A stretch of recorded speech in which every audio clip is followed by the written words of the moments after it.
All right, we're doing something a little different. So if you are new here, welcome in. We are live, and we're gonna get the show started as soon as I bring up the chat. Let's see. There we go.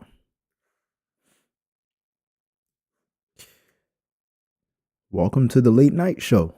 Let's get it.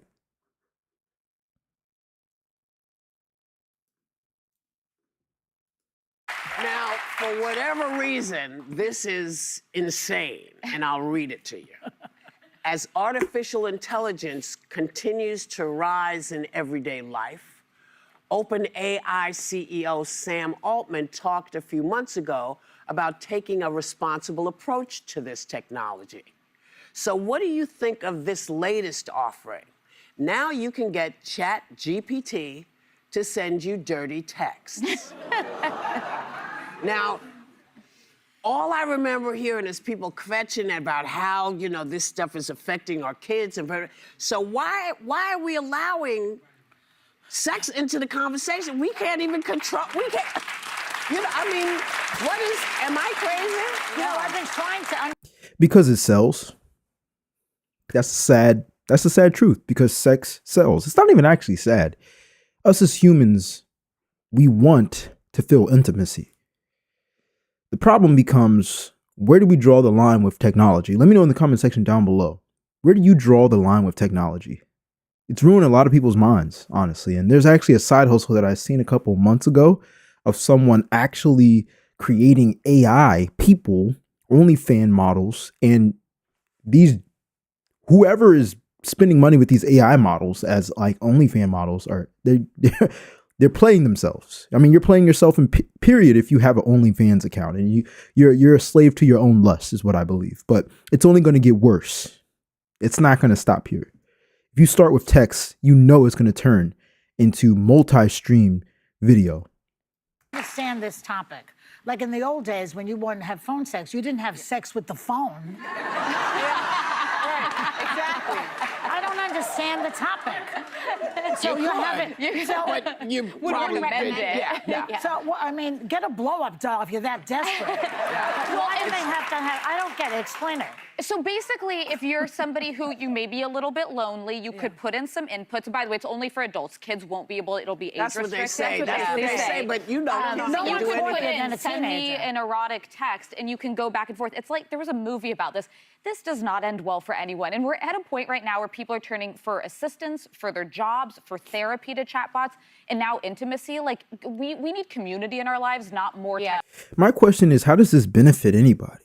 You get what I'm saying? Like, how does sexting benefit anybody in a healthy way? Like, you could say, oh yeah, because people are lonely, but loneliness can be a good thing. I found purpose in loneliness. When I took a break from dating females when I was in college and I focused on working out, improving my outputs in college, working out, homework, studying, finding out God's purpose that he has for me, like, that's when everything changed. That's when I got into content creation and started being an entrepreneur, because I could think clearly and hear his voice. Loneliness is not an issue. Sometimes it's a solution. It's a tool to get where you want to be. Knowledge. Well, my two concerns in hearing this were, it's kind of like when we handed phones over to young people and didn't know that we were giving them the Wild West. Like, we don't know enough about AI right now to feed it that personal of information. One of the first pieces of advice I got from my friend who's an expert in it is she said, you can ask questions and you can do all that. Don't put in like your financial document. Right. It lives forever. So when we talk about growing up in the time of revenge porn and AI manipulated images, you don't need to feed the beast literally by putting your own information in there. But two, I would say we know we're in an epidemic of loneliness. Former Surgeon General Dr. Morthy talked about that, and that's all about the disconnect. We don't need one more example that kind of is supposed to exist within an intimate relationship with another human or a doll. Thank A you, Joy. dog? A blow-up An doll. adult. Oh, okay. No, a blow-up doll. Okay, I missed it. I don't want to judge her freaky, so we're gonna. it normally exists there, so I would say anything that's supporting that disconnect is not going in the right direction. Well, there's a great book. I don't need a called doll. If They- Whoopi and what women use is a completely different thing. Bring Whoopi into this. Yes. Not a doll.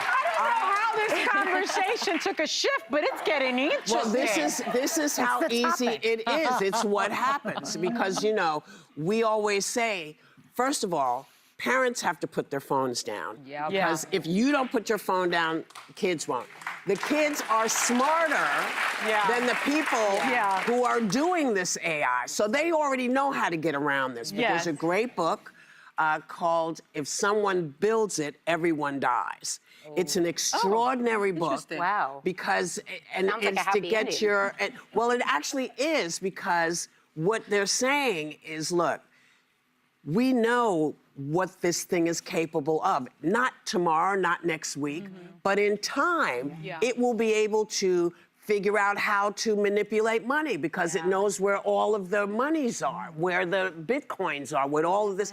It's extraordinary, this book. So if you get a chance, listen to it, pick it up. It's really, really interesting. Well, and go ahead.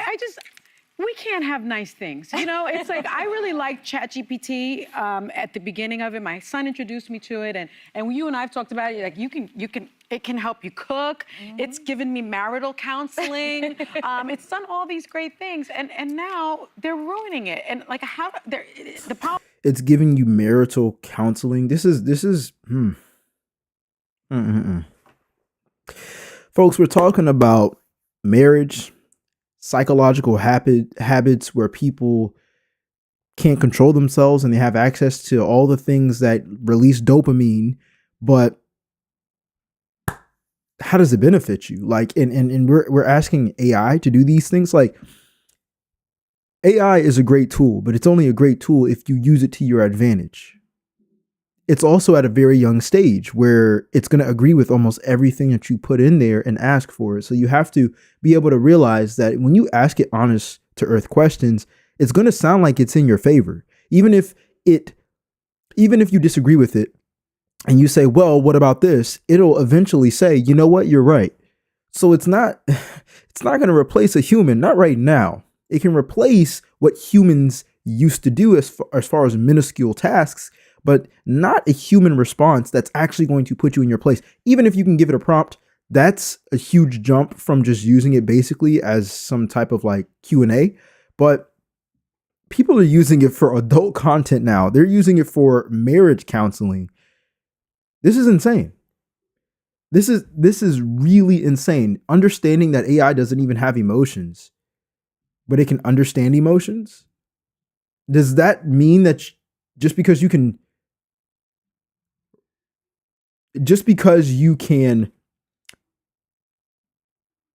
comprehend emotions doesn't mean that you understand emotions? You know, it's the difference between listening and understanding. Listening, you just have to stand by. Understanding is seeing the point of view and possibly feeling how that person felt, and then coming from a place of empathy. It happens all the times in sales. You know, people can tell when someone actually cares about their customer and when they just want to, make money. But now we're talking about AI giving advice and creating adult content, and people are definitely going to exploit it for that. And there's going to be a lot of money lost for these simps out here. It's going to be a lot of money spent for these simps out here, and they're going to spend it. Is it the business that I want to start? Heck no. That's not for my standards, because I know how toxic that can be. You know what I'm saying? It holds men back for sure. Being a slave to your lust. What? Most men are going to get played. They're going to play themselves with this. Policy is that he said that in December, as we roll out age gating more fully as part of our treat adult users like adults principle, we're going to allow even more, like erotica for verified adults. Like you said, Whoopi, like kids know more than we do about this stuff. Tell So her. how are they going to gatekeep? Like, They that can't. doesn't make any sense. Well, that's part of what the book is telling us. It's like, Bizarre. listen, remember, your kids are years Light years ahead of you us. with all of this. So all the things you think you're keeping them from. The key here, and I don't even have kids, but I believe if you can't beat it, you have to help your kids understand what it is. Sometimes being honest is the best medicine that you can give. Because at the end of the day, if you try to block them from it, if you try to block somebody who isn't supposed to see adult content, or you don't want access to see adult content, they can always find a way around. Another device, using a VPN, using a fake ID, lying about their age. Also, this means that you would have to not necessarily show the adult content, but show the negative side effects of consuming adult content and what it does to humans over time. You know, when you feel pain, you don't have to think about how painful it is in order for you to jump back and say, I'm not doing that again. Right? And in the same way, I can teach my future children, or you can teach your children what it looks like to be addicted to something that's not healthy for the brain. It doesn't necessarily you don't have to show them adult content in order for them to, understand that. But that's my train of thought when I think about that, because technology is moving so fast. And if you're not, up to date with technology like most of the world is, especially about AI, you're already going to get left behind. And it's how you're going to teach your kids not to access something you don't even know exists yet.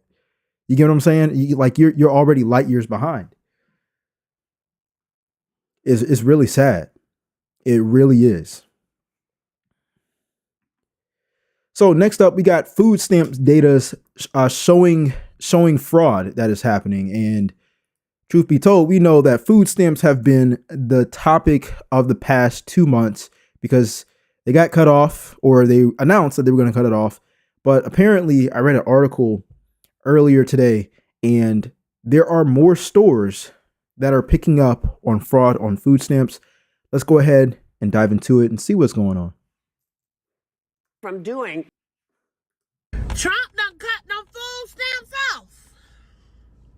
Trump done cut them food stamps off. Another EBT scam, selling plates. So basically, you got Americans that are making like homemade food in their kitchens in these urban areas and then selling the food to other people. Nothing wrong with that. I love a good entrepreneur. The thing is, they be getting like EBT, which are funded by your tax dollars, and then using this EBT to like buy groceries, and then they cook it and then they sell the food.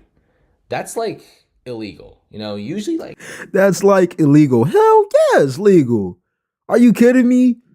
Taxpayer dollars. Our taxpayer dollars are going to fund someone's business, because that's exactly what some people are doing.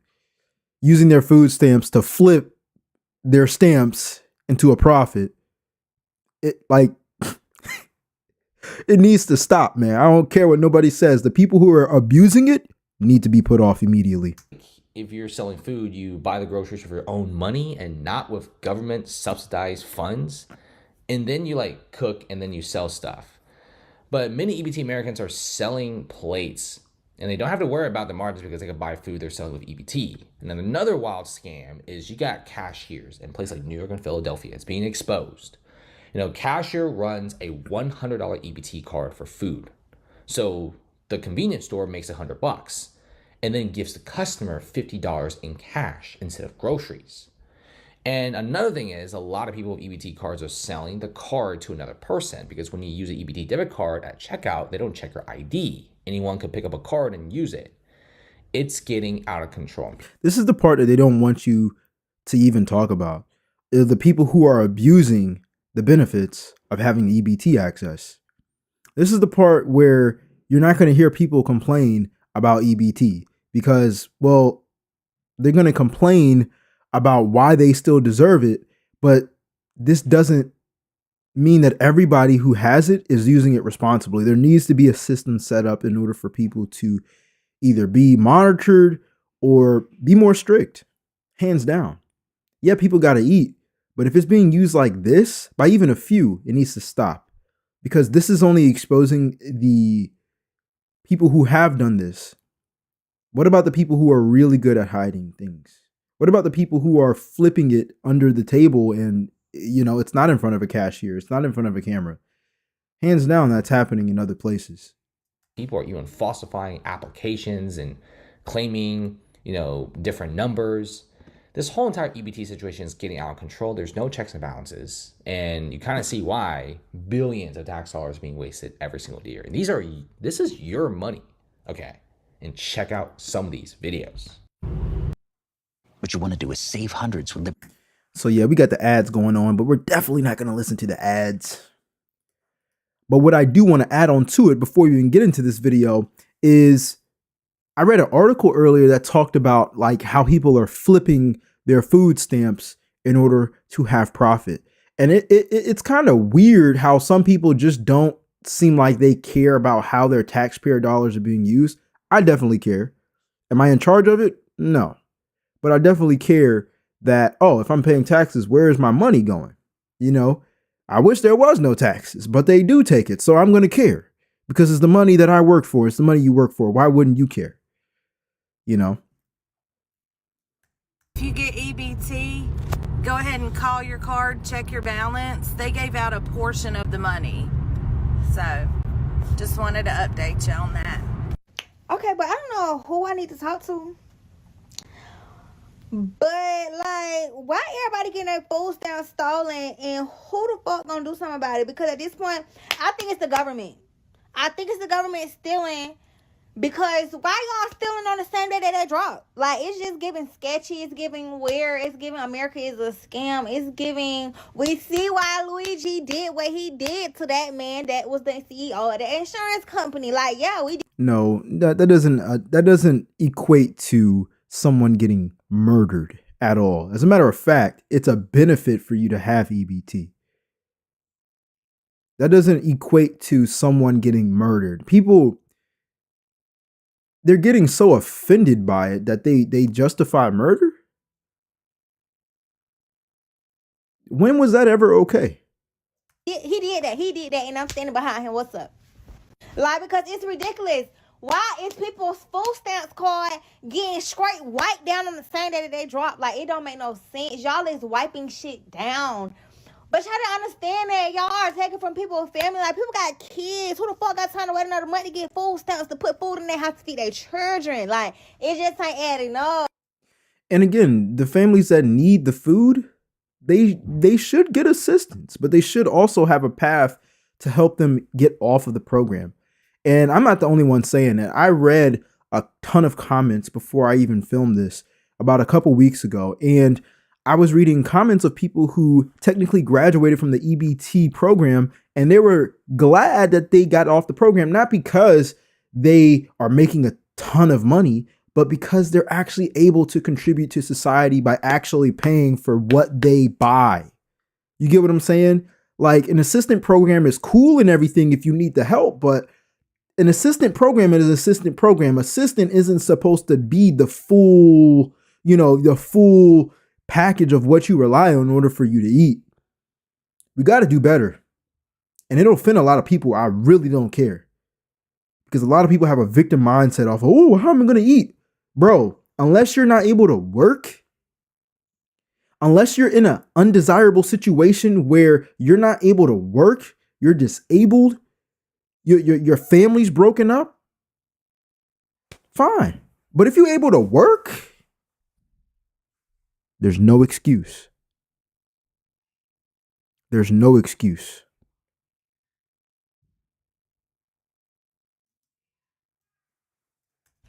And it's just weird because why you can't call the EBT card no more? You can't even call these folks no more. You got to go through an app.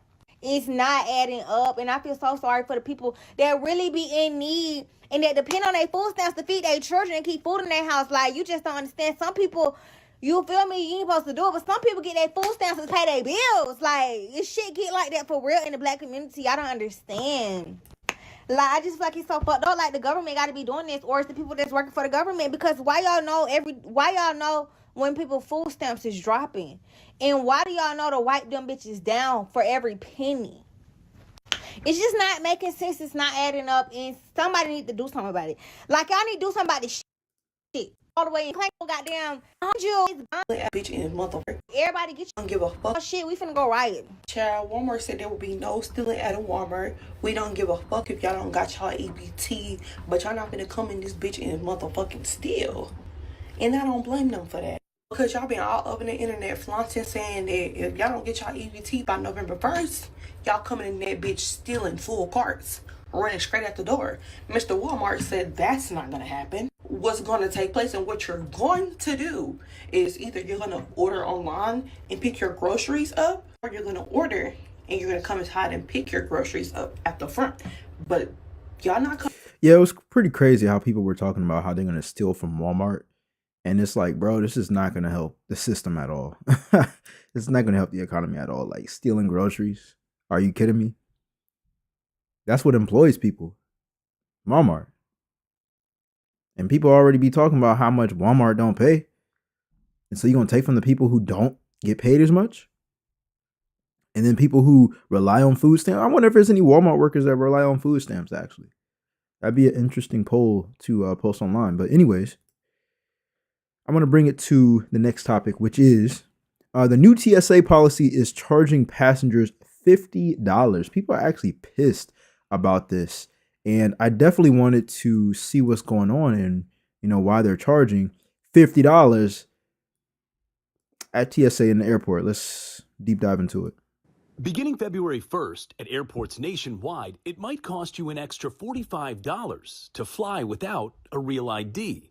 TSA now bumping the cost up after announcing last week it would cost travelers $18. The fee was necessary because we needed to modernize the system. We needed to make sure that the system is safe. Flyers without a real ID can pay the fee online before arriving at TSA checkpoints.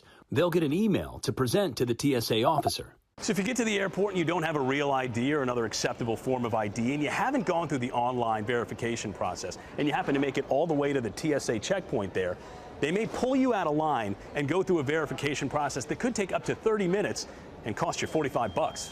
TSA officials say that fee covers the costs of modernizing the agency's identity verification program, which will be used to analyze a traveler's biographic or biometric information to verify their identity. But even then, it's not guaranteed they'll get through security. It's really all about security. It's really all about making sure that we have the safest system and making sure that we know who's processing through our airports and getting on board our flights. Yeah, at first I was like, why the hell are they charging, $50? But if it's actually for more security, I'm down for it. I really don't care. Another benefit is if you leave your ID and you're like, shoot, how can I verify my identification? Well, pay $50 and they're going to get your biometric. They're going to get your fingerprint and whatever else they got to get in order for you to verify who you are. No, you're not guaranteed to get by, but at least you don't have to cancel your flight. You get what I'm saying? How many people have missed a flight because they left their ID? It happens sometimes. I'm just saying. Another thing, or let's just say like you have your ID packed in your bag somewhere and you're like, oh, I can't find it. I packed too much. Or, I can't find it. It's a little bit disorganized. Well, just go ahead, pay $50, and hopefully you can get by, save you the trouble. It's $50, but hey, more security, apparently. And, if you forget, you can go ahead and pay that $50, pay up.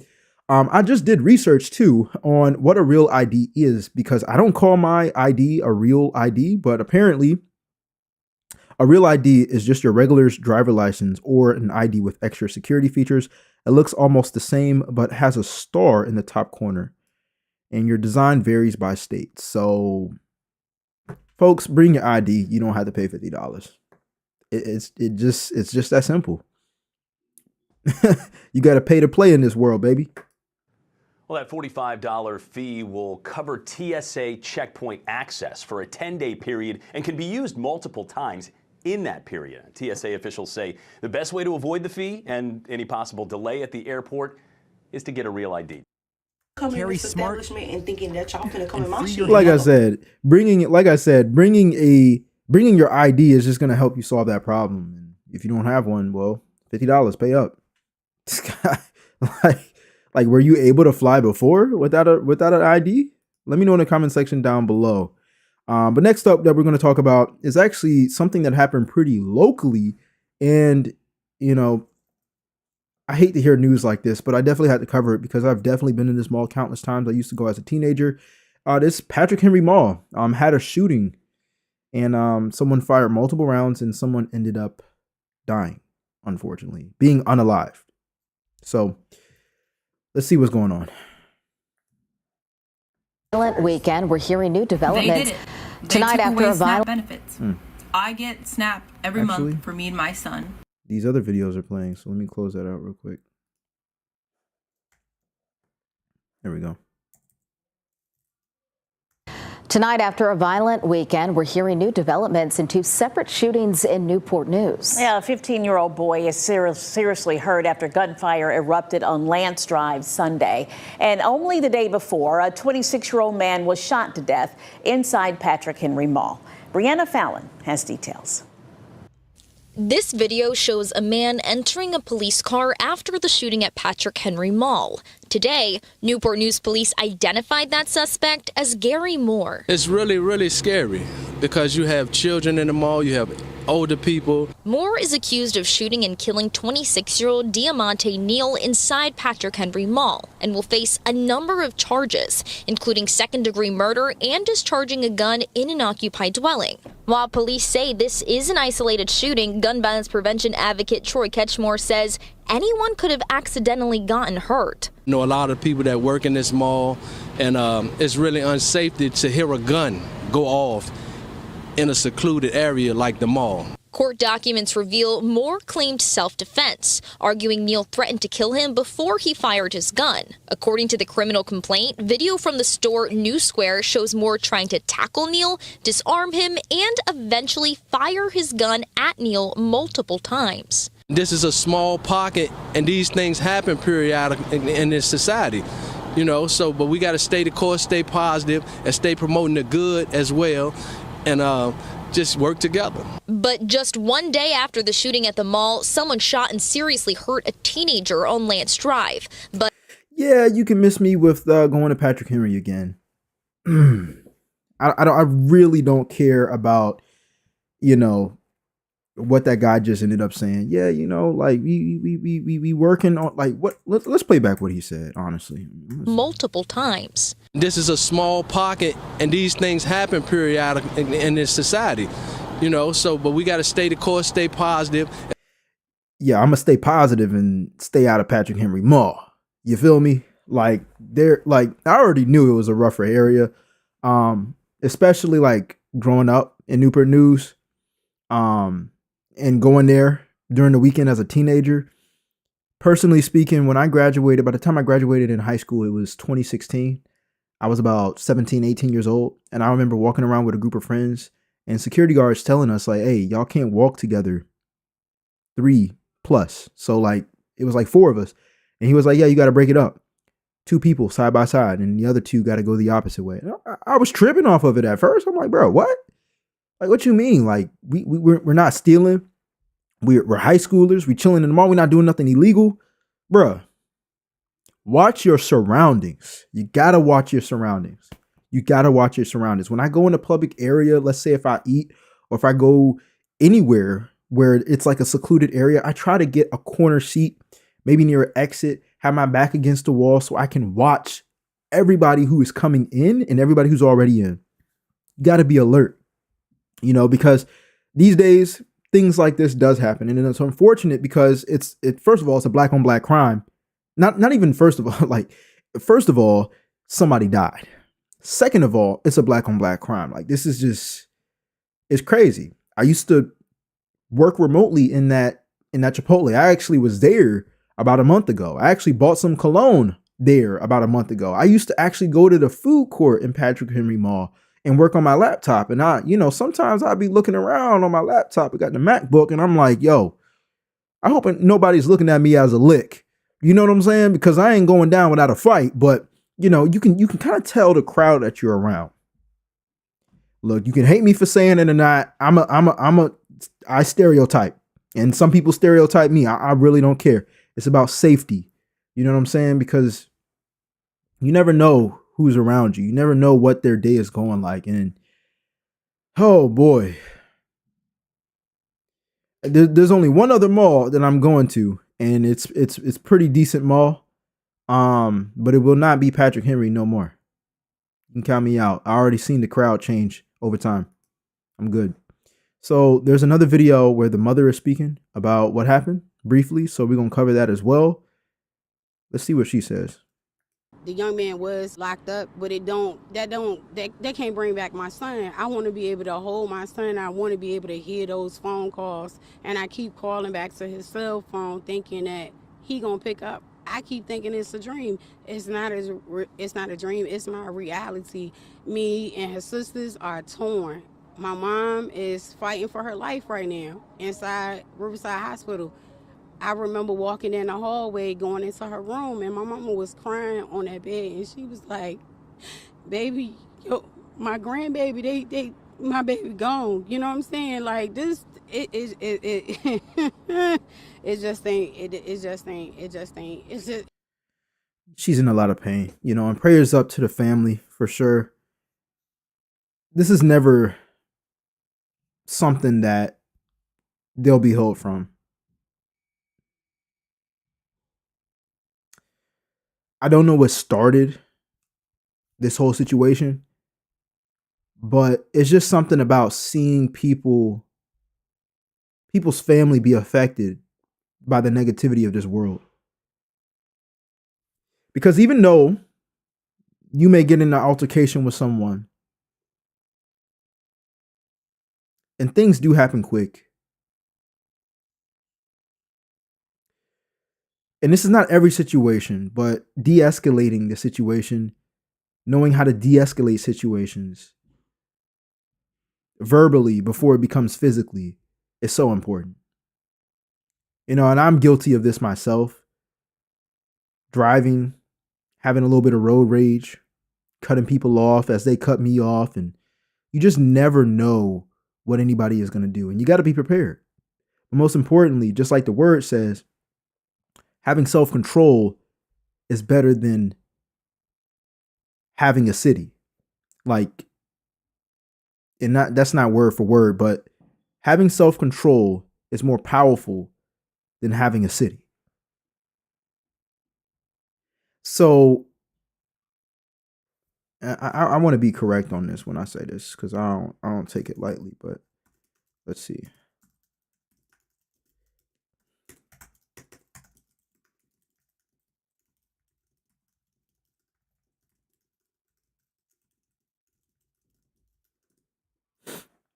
I believe it's in Proverbs. So it's Proverbs 25:28. He that hath no rule over his own spirit is like a city that is broken down and without walls. And the NIV version, which is what I read, is like a city whose walls are broken through is a person who lacks self-control. Proverbs 16:32 NIV says, better a patient person than a warrior, one with self-control than one who takes a city. Self-control, man. Again, I don't know what caused this guy to fire shots and unalive the person, but I'm pretty sure it could have been de-escalated before this happened.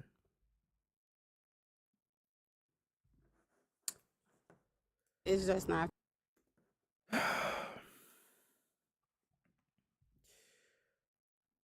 All right, next up. Car repos are expected to hit their highest since 2009 recession. This is actually something that I've been covering for a while, as I'm seeing like car repos go up for sure, especially on social media. A lot of people create content off of cars getting repoed now because it's happening a lot.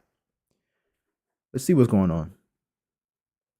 America is currently going through a bit of a car repossession boom. Delinquent auto debt over 60 days past due is at the highest level it has ever been, including during the global financial crisis. More repossessions than ever have taken place within the last quarter, and even if you don't personally have a car loan, this could still become a systemic issue that impacts you because auto debt as a whole is higher than it has ever been before. This record debt has also combined with record levels of depreciation to result in massive negative equity for more borrowers, making it harder than ever to back out of these deals, especially on certain classes of vehicles. Now, that sounds pretty bad just on the surface, but it gets worse. Several reports have found that we have slowly made auto lending so complicated and fragmented that between leases, lending, buy here, pay here, cross-collateralized loans, and every other type of way to finance a car, it's become next to impossible to track down how much we really owe and how much is actually being paid back. Even the regulators themselves have basically admitted that they don't really know how bad the problem is and how much this could all hurt regular consumers. Now, I know this all sounds like yet another symptom of people's personal finances being squeezed, which is, by itself, not exactly that shocking anymore. However, the current repossession boom is, for now at least, a specifically American problem. A problem that is saying a lot of bad things about the unique ways that we borrow, consume, and go broke. Facts. Too many people borrow, not enough people buy cash. Too many people buy new cars. As soon as you drive it off the lot, it depreciates itself. Buying a used car is the most smart thing that you can do in this economy. A reliable used car at that. And I'm just saying that because I just went car shopping, and I pulled out a loan. It was around $20,000. I'm gonna have that thing paid off in 2 years. I'm not looking forward to paying high interest rates. I'm not looking forward to taking 5 years to pay off no car. I'm good. If I had the money back then to pay it off cash, I would. But how many times have we been taught if you can afford the payment, you can afford the thing? It's very, very foolish to think that way. A lot of people are going to feel offended because it's like, well, I work hard for my money, so I should get what I should get what I want. Yeah, that sounds like a kid, honestly. Because you work hard, you should get what you think you deserve. But honestly, you're getting what you think you deserve plus some extra debt. It just don't make sense to me.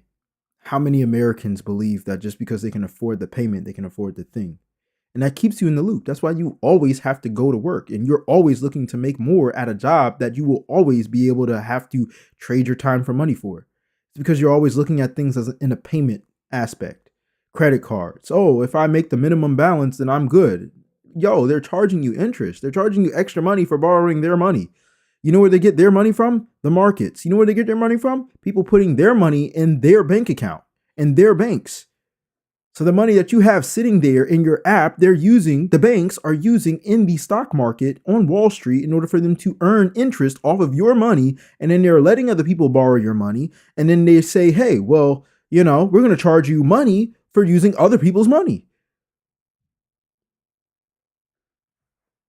Make it make sense.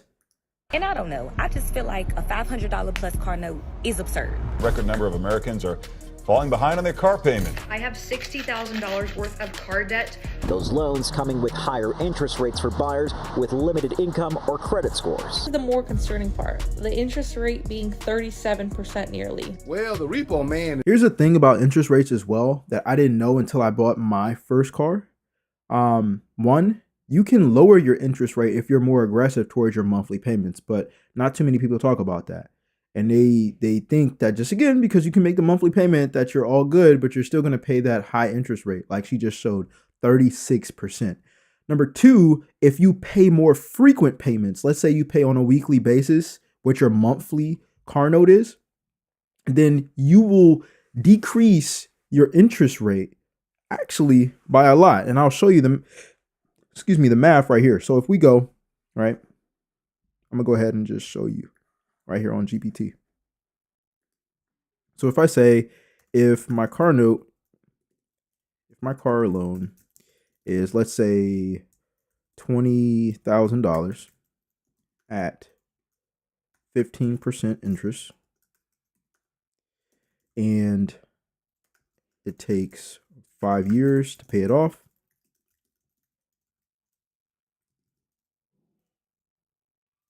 how much would my monthly payments be? So I'm going to ask you that question first. So it's saying a loan amount for 20,000, interest rate 15% APR. The term is 5 years, which is 60 months. That means that the monthly payment would be around $475.80. So we're just going to round that up to $476 per month. Now, here's how I would decrease my interest, right? What if I pay $476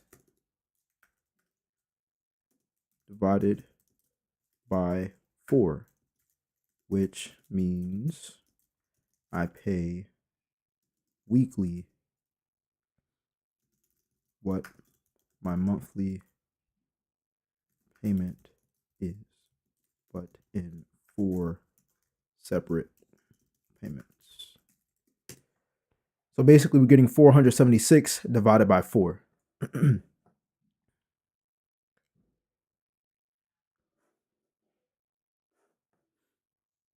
By paying $119 every week, 119 times 4 is 476, by the way, you would finish the loan in approximately 231 weeks, which is about 4.4 years. So instead of taking 5 years, you're actually paying your loan off in 4 years and 5 months. Meaning you're still paying the same monthly price, but you're breaking up your payments on a weekly basis. So instead of years, you pay it off over 6 months faster. All right. And if you're wondering why, it's because a normal month has 4 weeks, but a year has 52 weeks. So instead of paying 12 monthly payments, you're paying the equivalent of 13 monthly payments per year. So what you're doing is you're knocking out an extra payment towards your car note that goes towards the principal per year, which allows you to decrease your interest rate because they're only going to charge you interest based off what's left in your principal. And you're not even paying $1 more for your car note. You're just breaking up what you would have paid one time per month into 4 weekly payments. But they don't want you to know that because it's an interest game for them. They want to have your money and the most amount of money possible that they can get.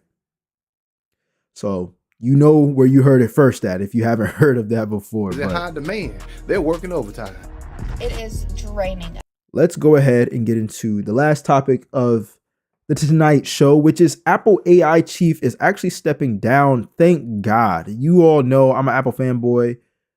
I'm not a fan of Windows. I'm not a fan of no Android. I care about Apple a day. Keep the doctor away. But apparently their AI chief is stepping down because it's not doing what people wanted to do and they're not seeing results. So let's see what's going on with that. Founder Alex Kantrowitz. Alex, good to see you. Good to see you. So I guess we're taking as a premise that AI has been, something that Apple has not gotten right in some respects. Let's back up for a second and say, what would success by this point have looked like for Apple, maybe aside from just delivering this version of Siri on time, considering that Apple's not in the arms race for a core large language model? I mean, I think at the very basic level, delivering on the Apple intelligence promise that they made a year and a half ago. If they have the world's best data, I mean, if you think about it, people do everything in their phones. And Apple has a way to say, hey, we're going to be able to make sense of that in a privacy-aware type of way, the way that many other companies can't do, so you can trust it. And it's just going to make your life easier. Something as simple as, writing to Siri, when's my flight coming in? Or is my flight delayed? And it tells you, it looks in your email and says actually, cross-reference that and says your flight is on time. It hasn't done that yet. It hasn't done the very bare bones, and that's sort of why they're in this problem right now. So do these moves seem like they're pointed in the right direction in terms of whether it's to raise the urgency level or get a new set of eyes running things? It feels a little bit like a capitulation to me, where the ambitions have scaled down in a very big way. Now, yeah, I'm very disappointed in Apple. We don't need another LLM. We don't need a language model. We don't need no chat bot. We don't need, I don't care about no summarizing, no paragraph or being grammatically correct. I want the phone to be better. I want the phone to be able to do tasks. I want the phone to be able to work between multiple apps. I want to be Tony Stark at my fingertips. GPT is great. GPT is going to be on top. Gemini does its thing. iPhone, Apple, what does it do? It has so much more capabilities because it already has a physical product in the real world. You don't have a GPT device. You have an Apple device. You have a iPad. You have a MacBook. And OpenAI, which is the company of GPT, you can access it if you have internet. I want to be able to talk to Siri while I'm offline and she still be smart. I want on-device AI, meaning I don't have to be connected to Wi-Fi in order for me to know things that are happening around me, like the weather. Oh, I'm sorry, you're not connected to internet. That sucks. It sucks. And I don't know what they're doing, but I'm so glad they got somebody to replace the AI chief, because obviously it wasn't happening fast enough. And honestly, they're going to get left behind the longer they wait. Because I was doing research a couple months ago about how AI is working with another company, or OpenAI is working with another company to produce physical real world products, like you hold your iPhone, real world gadgets and products to produce with AI. And I cannot wait to see what they're going to start creating, because it's an open world right now. It really is. AI is still fairly brand new. It's moving at a very fast pace. We saw at the beginning of this live that it was actually something that is going to start creating adult content, unfortunately. But just as much as it can be used for bad, it can also be used for good. The new head of AI within Apple, Amar Subramanya, he spent 16 years at Google, 16, including 8 as a research scientist. And so I think that what he's going to be doing is managing the integration of Siri with Gemini. You're going to get somebody who knows the deep intricacies of the Google models, bring them in and make sure that that integration works. Because when they do release the new Siri, they can't afford another mishap. They want to make sure that it works. They're not going to develop the models in-house, or at least not the most important ones. They need to integrate well with Google, and this guy's going to do it. And is that going to be enough longer term? I mean, I know there's a school out there that says, yeah, they're going to probably, if they're going to use it with Google, eventually they're going to probably have their own. I can see them doing that, because Apple, before Apple Maps came out, they had maps, and it was primarily Google Maps is what they were using their source from. Apple does that. They were also using Intel chips for years on their devices, on iPhone and for MacBooks and for iPads. And now they have their own chips, the M1, So that's pretty exciting, but they need to get the ball rolling, because when did they announce Apple Intelligence again? Like 2 years ago, at least? So they have the devices through which many people will interact with AI, whatever that looks like. Whatever chatbots, whatever apps seem like they make sense, they will, in some respect, Apple will be sort of taking its toll on all that activity. It could work out that way. Yeah. There is a view out there that this technology will commoditize. You already see that ChatGPT and Gemini aren't all that different, so maybe Apple looks good in sitting it out.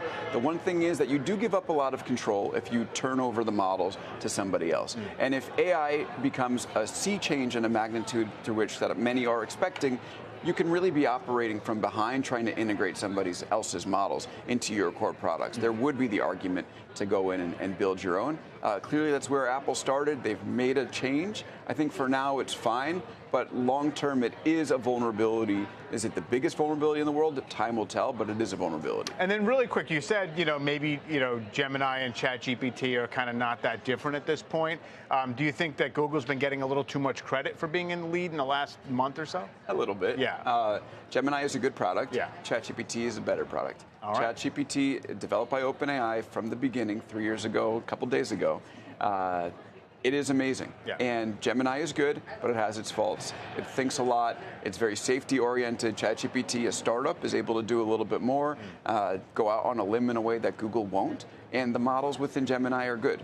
People are using it. They're spending a lot of time there. Yeah. But ultimately, there's no way that Gemini has the lead over ChatGPT right now. I think it depends on how you're actually using the AI bots or the chats. So I use GPT for primarily research or reorganizing or even creating things like titles and thumbnails and things of that nature. But when it comes down to Gemini, I really use it for the Nano Banana, which is amazing at replicating people and also creating realistic looking images. It's also really good for creating something like a canvas, which is an interactive website looking thing. So you can create basically a presentation in seconds based off of data or explaining what you want it to create. So it's really beneficial to use both. I used to pay for Gemini until I was like, you know what? I don't need to pay for it anymore because I don't use it as much as GPT.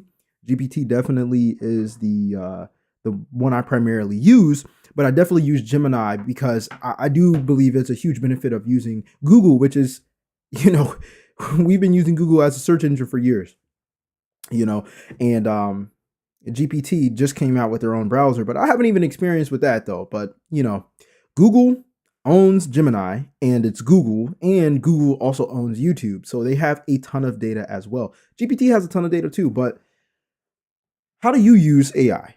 How do you use Gemini? How do you use GPT? Let me know in the comment section down below and we'll start that conversation up. Anyways, if you like these type of videos, make sure that you subscribe and you watch this next video if you want to see what's going on in the economy in today's world. I'll see you in the next one. I'm out. Let's get it.